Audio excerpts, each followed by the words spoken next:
ನಮಸ್ಕಾರ. Master of astrology YouTube ಚಾನಲ್ಗೆ ಸುಸ್ವಾಗತ. ನಾನು ನಿಮ್ಮ ಪಂಡಿತ್ ಉಮೇಶ್ ಪವನ್. ಈ ಸಂಚಿಕೆಯಲ್ಲಿ ಸಿಂಹರಾಶಿಯ ಮಖ ನಕ್ಷತ್ರದ ಬಗ್ಗೆ ತಿಳಿಯೋಣ.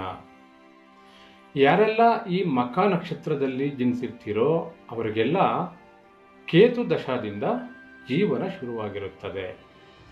ಮಖ ನಕ್ಷತ್ರ ಅಂದರೆ ಕೇತು ಗ್ರಹ. ಜನನ ಸಮಯದಲ್ಲಿ ಚಂದ್ರಗ್ರಹ ಸ್ಥಿತವಾಗಿರುವಂತಹ ರಾಶಿ ಮತ್ತು ನಕ್ಷತ್ರವೇ ಆ ವ್ಯಕ್ತಿಯ ಜನ್ಮ ರಾಶಿ ಮತ್ತು ಜನ್ಮ ನಕ್ಷತ್ರವಾಗುತ್ತದೆ. ಈ ಮಖ ನಕ್ಷತ್ರವು 27 ನಕ್ಷತ್ರಗಳ ಪೈಕಿ 10ನೇ ನಕ್ಷತ್ರವಾಗಿದೆ.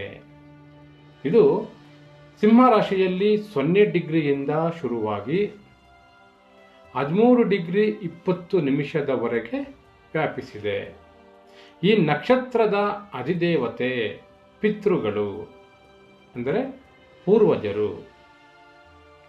ಈ ನಕ್ಷತ್ರದ ಗ್ರಹಾಧಿಪತಿ ಕೇತು ಗ್ರಹ. ಈ ಮಖ ನಕ್ಷತ್ರದ ರಾಶಿಯ ಅಧಿಪತಿ ಸೂರ್ಯಗ್ರಹ. ಈ ಗ್ರಹಾಧಿಪತಿ ಕೇತು ಮತ್ತು ರಾಶಿ ಅಧಿಪತಿ ಸೂರ್ಯಗ್ರಹ ಆಗಿರುವುದರಿಂದ ಈ ನಕ್ಷತ್ರದವರಿಗೆ ಈ ಎರಡೂ ಗ್ರಹಗಳ ಕಾರಕತ್ವಗಳು ಹೆಚ್ಚಾಗಿರುತ್ತವೆ.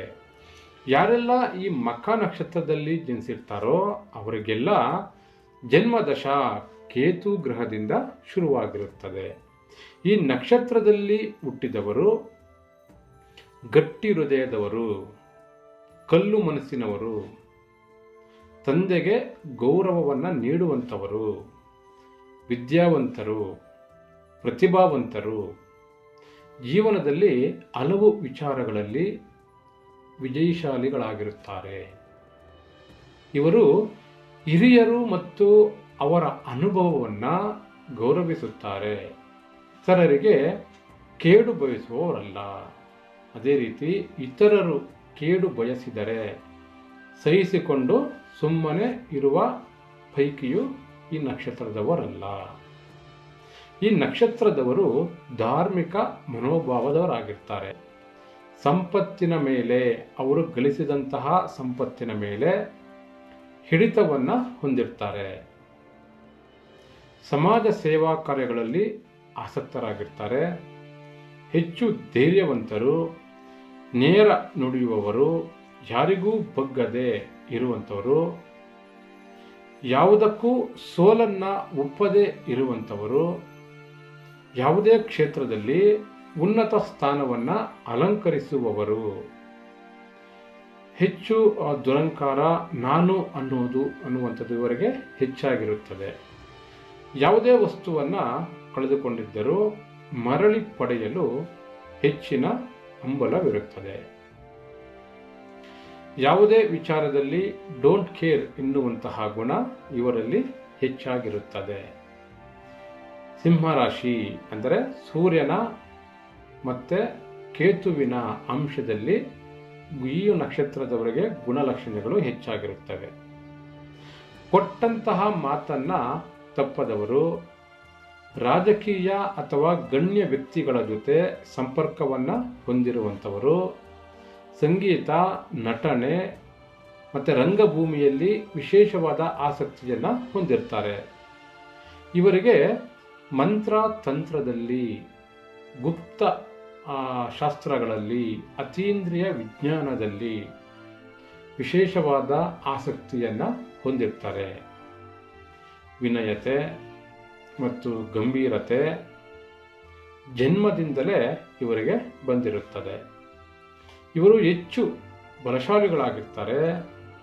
ವಿದ್ಯಾಭ್ಯಾಸದಲ್ಲಿ ಸ್ವಲ್ಪ ಮಟ್ಟಿಗೆ ಹಿಂದುಳಿದರೂ ಸಹ ವಿದ್ಯೆಗಿಂತ ಬುದ್ಧಿಶಕ್ತಿ ಇವರಲ್ಲಿ ಅಧಿಕವಾಗಿರುತ್ತದೆ.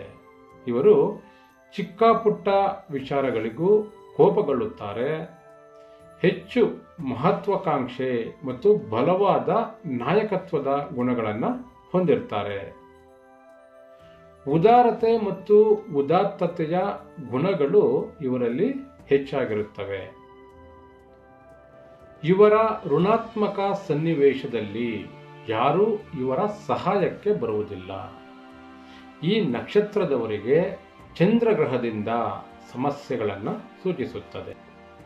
ತಾಯಿಯಿಂದ ಪ್ರೋತ್ಸಾಹ ಕಡಿಮೆಯಾಗುವಂಥದ್ದು, ತಾಯಿಯಿಂದ ದೂರ ಉಳಿಯುವಂಥದ್ದು, ಸಣ್ಣ ವಯಸ್ಸಿನಲ್ಲಿ ತಾಯಿಯಿಂದ ಬೇರ್ಪಡುವಿಕೆ, ತಾಯಿಯ ಪೋಷಣೆಯಲ್ಲಿ ವ್ಯತ್ಯಾಸವಾಗುವಂಥದ್ದು ಮುಂತಾದ ಸಮಸ್ಯೆಗಳು ಹೆಚ್ಚಾಗಿರುತ್ತವೆ.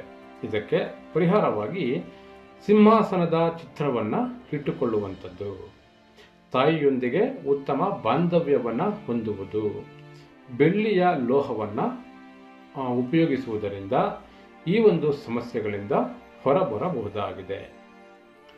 ಮೇಷರಾಶಿಯಲ್ಲಿ ಅಶ್ವಿನಿ ನಕ್ಷತ್ರ, ಅಧಿಪತಿ ಕೇತು. ಅದೇ ರೀತಿ ಸಿಂಹರಾಶಿಯಲ್ಲಿ ಮಕ ನಕ್ಷತ್ರ, ಅಧಿಪತಿ ಕೇತು.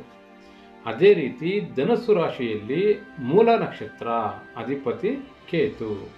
ಈ ಮೂರು ನಕ್ಷತ್ರಗಳಲ್ಲಿ ಜನಿಸಿದವರಿಗೆ ಜನ್ಮದಶ ಕೇತು ದಶಾದಿಂದಲೇ ಶುರುವಾಗಿರುತ್ತದೆ. ಜಾತಕದಲ್ಲಿ ದಶಾಭುಕ್ತಿಗಳ ಲೆಕ್ಕಾಚಾರವನ್ನು ಚಂದ್ರಗ್ರಹ ಸ್ಥಿತವಾಗಿರುವಂತಹ ನಕ್ಷತ್ರದ ಆಧಾರದ ಮೇಲೆ ಮಾಡಲಾಗುತ್ತದೆ. ಮಕ ನಕ್ಷತ್ರದ 1ನೇ ಪಾದದಲ್ಲಿ ಜನಿಸಿದವರಿಗೆ ಮ ಅಕ್ಷರದಿಂದ, 2ನೇ ಪಾದದಲ್ಲಿ ಜನಿಸಿದವರಿಗೆ ಮಿ ಅಕ್ಷರದಿಂದ, 3ನೇ ಪಾದದಲ್ಲಿ ಜನಿಸಿದವರಿಗೆ ಮು ಅಕ್ಷರದಿಂದ, ಮತ್ತು 4ನೇ ಪಾದದಲ್ಲಿ ಜನಿಸಿದವರಿಗೆ ಮೇ ಅಕ್ಷರದಿಂದ ಹೆಸರನ್ನು ಇಡುವುದರಿಂದ ಯಾವ ನಕ್ಷತ್ರದಲ್ಲಿ ಜನಿಸಿದ್ದಾರೆ ಅನ್ನುವುದನ್ನು ಸುಲಭವಾಗಿ ತಿಳಿಯಲು ಅನುಕೂಲವಾಗುತ್ತದೆ. ಕೇತು ನಕ್ಷತ್ರದಲ್ಲಿ 4 ಅಕ್ಷರಗಳು ಬರುತ್ತೆ. ಒಂದೊಂದು ಪಾದಕ್ಕೂ ಕೂಡ ಒಂದೊಂದು ಅಕ್ಷರಗಳನ್ನು ಕೊಟ್ಟಿದ್ದಾರೆ. ಯಾವ ಅಕ್ಷರದಿಂದ ನೀವು ಹೆಸರನ್ನು ಇಟ್ಟಿರ್ತೀರೋ ಅದು ಆ ನಕ್ಷತ್ರ ಪಾದವನ್ನು ತಿಳಿಸುತ್ತದೆ. ಈ ಮಕ ನಕ್ಷತ್ರದವರು ಕೇತು ಗ್ರಹದ ಮಂತ್ರವನ್ನು ಜಪಿಸಬಹುದು. ಓಂ ಕೆಂ ಕೇತುವೆ ನಮಃ. ಈ ಮಂತ್ರವನ್ನು ಪ್ರತಿ ಗುರುವಾರ 108 ಬಾರಿ ಜಪಿಸುವುದರಿಂದ ಮಾನಸಿಕವಾಗಿ ಧೈರ್ಯ ಹೆಚ್ಚಾಗುತ್ತದೆ. ಏಕೆಂದರೆ ಚಂದ್ರಗ್ರಹವು ಕೇತುವಿನ ನಕ್ಷತ್ರವಾದ ಮಕ ನಕ್ಷತ್ರದಲ್ಲೇ ಸ್ಥಿತಗೊಂಡಿರುತ್ತದೆ. ಇವಿಷ್ಟು ಮಕ ನಕ್ಷತ್ರಕ್ಕೆ ಸಂಬಂಧಪಟ್ಟಂತಹ ವಿಚಾರಗಳಾಗಿವೆ. ಮುಂದಿನ ಸಂಚಿಕೆಯಲ್ಲಿ ಪುಬ್ಬ ನಕ್ಷತ್ರದ ವಿಚಾರಗಳನ್ನು ತಿಳಿಯೋಣ. ಜ್ಯೋತಿಷಕ್ಕೆ ಸಂಬಂಧಪಟ್ಟ ಯಾವುದೇ ವಿಚಾರಗಳಿಗೆ ಹಿಂದೆ ನಮ್ಮ ಮಾಸ್ಟರ್ ಆಫ್ ಅಸ್ಟ್ರಾಲಜಿಯನ್ನು ಸಂಪರ್ಕಿಸಿ. ಧನ್ಯವಾದಗಳು.